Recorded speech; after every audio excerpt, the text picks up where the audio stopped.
All right, here we go. Episode 4, Big Brother Canada. It was kind of dull. I would say there's a whole lot of talking. Marty made some good moves, I guess, putting up Jay and what was the other person? JC Lynn. Um, it was a pretty good move. It wouldn't be what I'll say it's a good move because there are people that would be against him, but the people that he's working with, that he's close with, I think would be the ones to take him out of the game because they have a bigger alliance that he's not a part of. So, and I think he would just get a lot of blood on his hands and they'll just drop him. But hey, he's playing the game the way he sees it. He put up those two. It's a lot talking, and a lot of people wanted to keep Jay because he's a threat. He's seen as a threat, and he wouldn't be coming after them. And there's this whole yeah, there was this whole scene where I guess a bunch of the girls just went into the mirror room to give themselves words of affirmation. I I, I don't understand that. It's spent way too long with them just talking with each other in the room, talking to themselves and encouraging themselves. And then oh my God. I can't remember her name. The one girl that, oh, that's her name, Summer. Summer. Yes. Hold on.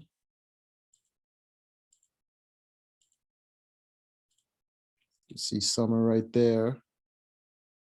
It was her idea to start that whole words of affirmation thing, which she doesn't do much else in the game. So I guess she might as well do that.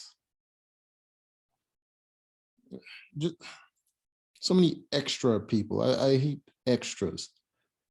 They don't do anything but just clog up the machine. And then when anybody that's good at the game get voted out by other people that are good, then they start to rise.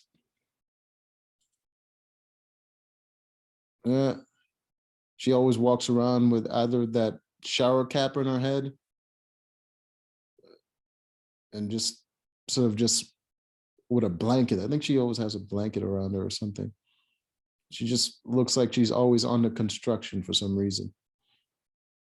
And then once in a while she come out looking like that. Yeah, they're doing that words of affirmation thing, talking to themselves. Actually, a little picture of that. Yeah, see what that looks like. You see Summer over there with a shower cap on, looking ridiculous. And they're just like in the mirror room, just talking to themselves with each other in the room. I don't know why that's a thing, why they didn't just like skip that, but got to pad the run time, I guess. Yeah, they do that for way too long. Was that like 10 minutes? Jesus. Yeah, and then I can't remember his name, but the doctor, show, yeah, the doctor, I think his name is Jace. Jace, something like that. Jace, something like that. And I got him mixed up with Jay over here. Yeah, but I think his name is Jace. I can't quite remember. He hasn't made any other moves besides being in that big Savage 7 alliance. He haven't made any other moves, and they're like bonding over being queer and biracial. Yeah, getting along, that kind of stuff. So there's that. So he wanted to save him. He wanted to save him, which I don't know why. It's not like he would be good for your game.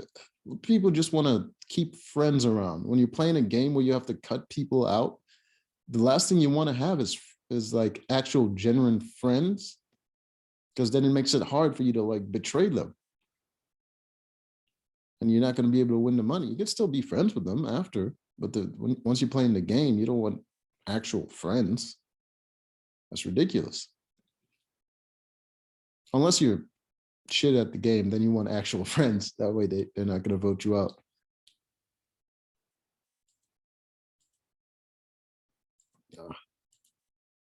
Just a lot of talking, making plans. The people that are making the most plans are the people doing the least.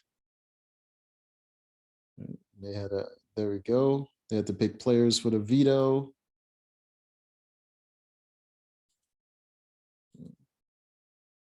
Yeah.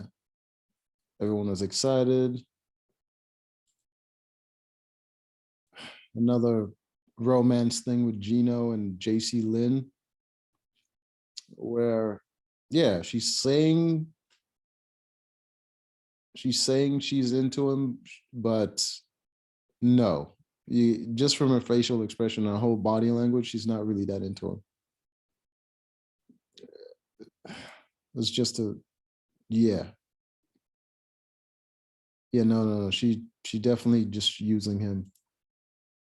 But hey, that's what happens when you play the game with your emotions. But he's still doing better than her. Let's, at least you can have that. Well, he was doing better than her, but later on in this episode, she's gonna get her game up a little bit. And then we have Kevin and Jess. Let's show a little snippet. Kevin over here, looking like someone you don't want around your children. And Jess over here. And apparently they're working together. Terrible chemistry, those two. But like I said, you don't want genuine friends when you're playing this kind of game. So good for them.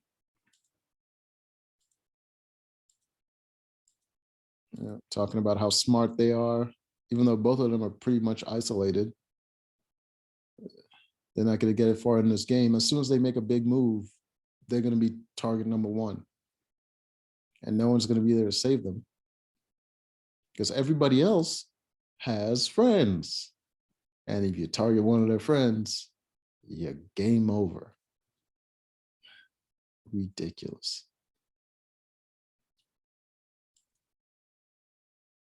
All right, they have the power of veto competition, where they had to stack a cake or layers of a cake.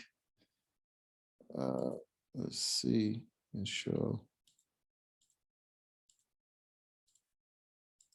Stack layers of a cake using different size blocks, and all the blocks have to stack up to be the same size or the same size on I think like 5 different sides to stack the second layer on top.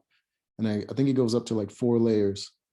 But yeah, but the blocks are different sizes and you got to stack them all up to reach the same point. All right, there we go. It was a tense competition. It was between the 2 people on the block.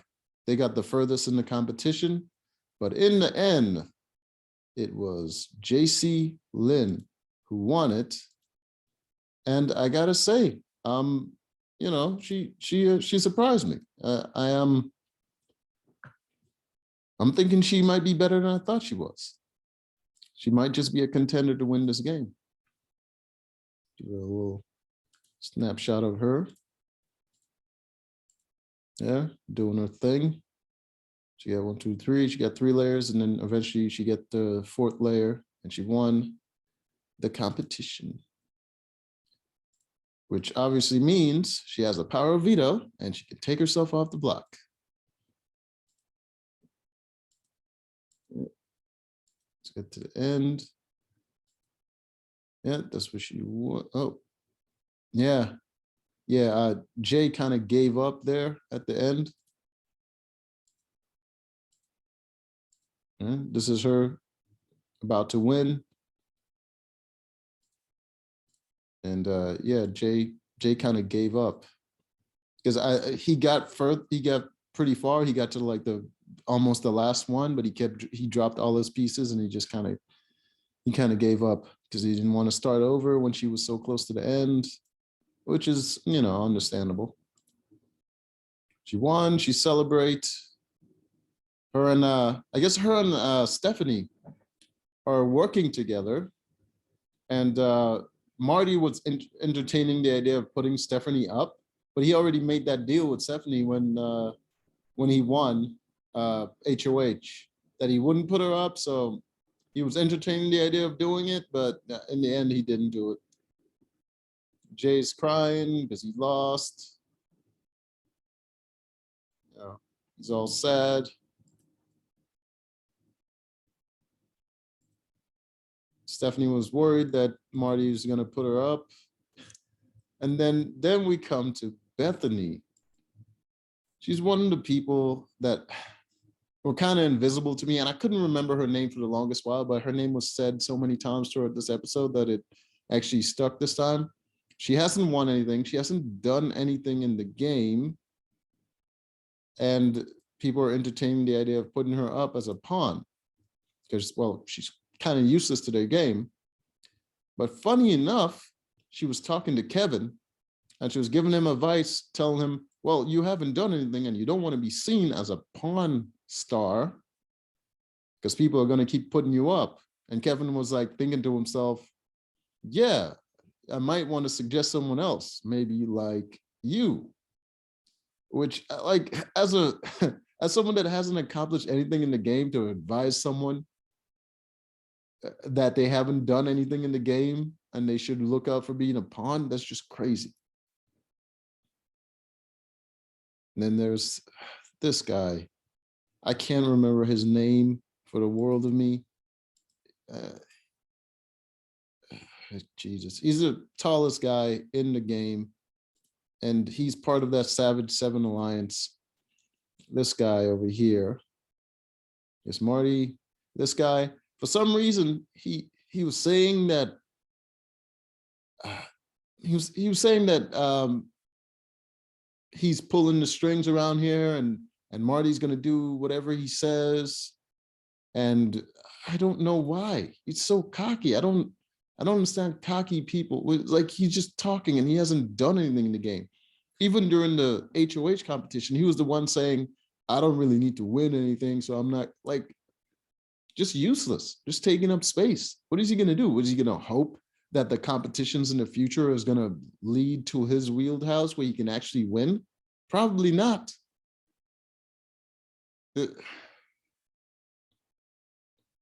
future games are going to be more, it's going to be less physical, which means he's not going to have any advantages. And being as big as he is going to be a disadvantage, especially when it comes to endurance competitions, which comes around towards the end, when everyone is taking shots at each other. Being a big guy, you're screwed. Like, it's a huge disadvantage. And especially being a smaller, I think Jason Lynn is going to have an advantage there. Being smaller and female, she would be able to hold her own in that endurance competition because there's less weight to hold up. So now that she's won that power of veto and is probably going to take herself off, then she's in a good position further along in the game, because who else is going to target her besides Marty? Well, Marty wasn't targeting her anyways, but who else is going to target her after she made her own moves? She's making alliances now, finally, especially when they did that whole words of affirmation thing in the mirror room. She went along with it, but what it did was help her make friends and make alliances with people. And she had those, what, four other girls in that room that she could make alliances with. It's all good gameplay, and she's moving up there. She's moving up in the world. And yeah, Kevin talked to Marty, and he eventually convinced him that Betty might be on the side of voting to keep Jay, which convinced Marty to actually put Betty up. So JC Lynn take herself down, and I could show you, oh, hold on.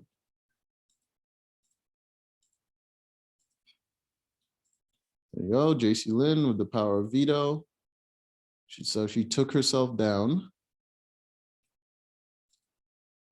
And the replacement nominee was Betty. And Betty was pissed off, which I don't know why. You haven't done anything in the game. You can't promise anybody anything because no one believes you can accomplish something. You're just taking up space. So it is the final nomination, and it is Jay and Betty.